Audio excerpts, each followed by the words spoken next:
بسم اللہ الرحمن الرحیم۔ السلام علیکم ورحمۃ اللہ وبرکاتہ۔ تخلیق محمد صلی اللہ علیہ وآلہ وسلم کیسے ہوئی؟ حضرت کعب بن احبار رضی اللہ عنہ سے روایت ہے کہ جب رب جلیل جل جلالہ نے حضرت محمد صلی اللہ علیہ وآلہ وسلم کے جسم انور کی تخلیق کا ارادہ فرمایا تو حضرت جبرائیل علیہ السلام کو حکم فرمایا کہ وہ سفید مٹی لائیں، اور یہ مٹی زمین کا قلب و بہا اور زمین کا نور ہے۔ جبرائیل علیہ السلام ارشاد خداوندی کی تعمیل کرتے ہوئے ملائکہ فردوس اور ملائے اعلیٰ اور رفع کو ساتھ لے کر رسول اللہ صلی اللہ علیہ وآلہ وسلم کے مزار اقدس کی جگہ پر تشریف لائے اور وہاں سے خاک انور اٹھائی جو کہ ان دنوں سفید ہوا کرتی تھی۔ پھر اس خاک پاک میں آب تسنیم ڈال کر گوندھا تو وہ سفید چمکتے ہوئے موتی کی طرح ہو گئی۔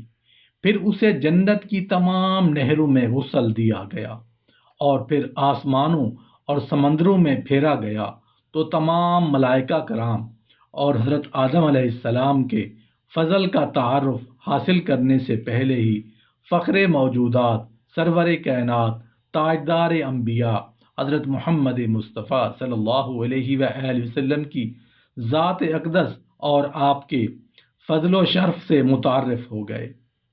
کئی طریق سے یہ روایت آئی ہے کہ جب اللہ تبارک و تعالی نے حضرت آدم علیہ السلام کو پیدا کیا اور انہیں الہام فرمایا تو انہوں نے عرض کی، اے میرے پروردگار، میری کنیت ابا محمد کیوں ہے؟ اللہ تبارک و تعالی نے ارشاد فرمایا، اے آدم، اپنا سر اوپر اٹھائیے۔ جب انہوں نے اپنا سر اوپر اٹھایا تو عرش کے تکیوں پر حضرت محمد مصطفیٰ صلی اللہ علیہ وآلہ وسلم کے نور مبارک کی زیارت کی تو عرض کیا، اے میرے پروردگار، یہ نور کیسا ہے؟ اللہ تبارک و تعالی نے ارشاد فرمایا، یہ میرے نبی کا نور ہے جو تیری ذریت سے ہوگا، اس کا نام آسمانوں پر احمد اور زمین پر محمد صلی اللہ علیہ وآلہ وسلم ہے۔ اگر یہ نہ ہوتا تو نہ میں تجھے پیدا کرتا اور نہ زمین اور آسمان کو پیدا کرتا۔ علامہ سائم چشتی حضرت عبداللہ ابن عباس سے روایت کرتے ہیں کہ جب حضرت آدم علیہ السلام میں روح پھونکی گئی تو ان کی پیشانی میں حضرت محمد مصطفیٰ صلی اللہ علیہ وآلہ وسلم کا نور اقدس آفتاب کی طرح چمک رہا تھا۔ بعض عارفوں نے فرمایا ہے کہ مگر ابلیس اس نور مبارک کو نہ دیکھ سکا جس کی وجہ سے ذلیل ہوا، اور جب اللہ تعالیٰ نے ملائکہ کرام کو حکم دیا کہ وہ آدم علیہ السلام کو سجدہ کریں تو وہ اس نور مبارک کے استقبال کے لیے حضرت آدم علیہ السلام کے سامنے سجدہ ریز ہو گئے۔ تو مسجود در حقیقت اللہ تبارک و تعالیٰ کی ذات اقدس ہے، اور حضرت آدم علیہ السلام قبلہ کی مانند ہوئے اور اس سے اس نور مبارک کی عظمت مقصود تھی جو ان کی پیشانی میں فروزاں تھا۔ اللہ تعالیٰ نے ارشاد فرمایا، اے غیب کی خبریں بتانے والے نبی، بے شک ہم نے آپ کو بھیجا حاضر ناظر اور خوشخبری دیتا اور ڈر سناتا، اللہ کی طرف سے اس کے حکم سے بتلاتا اور چمکا دینے والا آفتاب۔ اللہ تعالیٰ نے نبی کریم صلی اللہ علیہ وآلہ وسلم کو سارے عالم کو چمکانے کے لیے سراجم منیرہ بنا کر بھیجا۔ اسی لیے کائنات عالم کی تمام اشیاء آپ صلی اللہ علیہ وآلہ وسلم ہی کے نور سے منور ہیں۔ تمام مومنین کے قلوب آپ صلی اللہ علیہ وآلہ وسلم ہی کے نور سے منور ہیں۔ سید الکونین صلی اللہ علیہ وآلہ وسلم کی ذات ہی نور نہیں بلکہ آپ صلی اللہ علیہ وآلہ وسلم کی ذات دوسروں کو روشن کرنے والی ہے۔ تفسیر معالم التنزیل میں علامہ بغوی رحمۃ اللہ علیہ نے اس آیت کی تفسیر میں فرمایا کہ حق تعالی نے آپ کا نام سراج فرمایا ہے کیونکہ آپ صلی اللہ علیہ وآلہ وسلم سے ہدایت حاصل ہوتی ہے، مانند چراغ کے کہ اس سے اندھیرے میں روشنی حاصل ہوتی ہے۔ زمخشری نے تفسیر کشاف میں لکھا ہے، اللہ تعالیٰ نے آپ صلی اللہ علیہ وآلہ وسلم کی ذات سے شرک کے اندھیروں کو آشکار کر دیا اور ہدایت پائی۔ آپ صلی اللہ علیہ وآلہ وسلم سے گمراہوں نے جس طرح کے رات کے اندھیرے آشکار ہوتے ہیں روشن چراغ سے اور راہ دکھائی دیتا ہے اس سے، یا یہ کہ امدادی اللہ نے آپ صلی اللہ علیہ وآلہ وسلم کے نور نبوت سے باطنی بصیرتوں کی روشنی کو جس طرح کے چراغ کی روشنی سے ظاہری آنکھوں کو امداد ملتی ہے۔ اگر نماز فائز المرام ہونا چاہتے ہو تو حضور صلی اللہ علیہ وآلہ وسلم کی اتباع کرو۔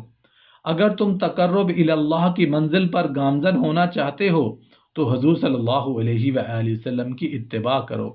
اگر تم دنیا میں سر بلند ہونا چاہتے ہو تو در محبوب پر سرخم کر دو۔ اگر تم دنیا اور آخرت کی کامیابی چاہتے ہو تو آپ صلی اللہ علیہ وآلہ وسلم کے قدموں کی دھول کو کحل البصر بنا لو۔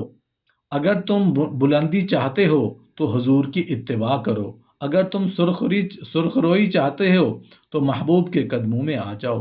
اگر تم اللہ کی نصرت چاہتے ہو تو مصطفیٰ جان رحمت کی پیروی کرو۔ سرکار دو عالم صلی اللہ علیہ وآلہ وسلم کے نقش قدم پر چلو۔ محمد عربی صلی اللہ علیہ وآلہ وسلم کی احکامات کی پیروی کرو۔ ان کے غلامان باوفا بن جاؤ، اس لیے کہ آپ کی غلامی کے بغیر نہ دین مل سکتا ہے نہ اخروی کامیابی۔ سید الکونین حضرت محمد مصطفیٰ صلی اللہ علیہ وآلہ وسلم کی ذات گرامی پر ایمان لانا اسی طرح لازم ہے جس طرح اللہ تبارک و تعالیٰ کی توحید کو تسلیم کرنا لازم ہے۔ کوئی شخص اللہ تعالیٰ کی توحید کا اقرار کرے اور سرکار دو عالم صلی اللہ علیہ وآلہ وسلم کی نبوت اور رسالت پر ایمان نہ لائے اور آپ کی شان ختم نبوت کو تسلیم نہ کرے، وہ مومن ہو ہی نہیں سکتا، کیونکہ آپ صلی اللہ علیہ وآلہ وسلم اللہ کے محبوب اور اللہ کے نائب ہیں۔ آپ امام الانبیاء بھی ہیں اور سید الکونین بھی ہیں۔ آپ صلی اللہ علیہ وآلہ وسلم نبی اللہ بھی ہیں اور آپ صلی اللہ علیہ وآلہ وسلم حبیب خدا بھی ہیں۔ آپ صلی اللہ علیہ وآلہ وسلم باعث تخلیق کائنات بھی ہیں۔ آپ صلی اللہ علیہ وآلہ وسلم وجہ وجود کائنات بھی ہیں۔ آپ صلی اللہ علیہ وآلہ وسلم کا مظہر جمال رب العالمین بھی ہیں۔ آپ صلی اللہ علیہ وآلہ وسلم رحمت للعالمین بھی ہیں۔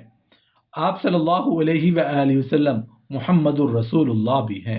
جس طرح اللہ تعالیٰ کی ذات پر ایمان کی تکمیل اللہ کی تمام صفات و اسماء پر ایمان لائے بغیر نہیں ہو سکتی، اسی طرح امام الانبیاء صلی اللہ علیہ وآلہ وسلم کو اللہ تبارک و تعالیٰ کی طرف سے دی گئی عظمت و رفعت اور آپ کے درجات رفیع پر کوئی مانے بغیر ایمان مکمل نہیں کر سکتا۔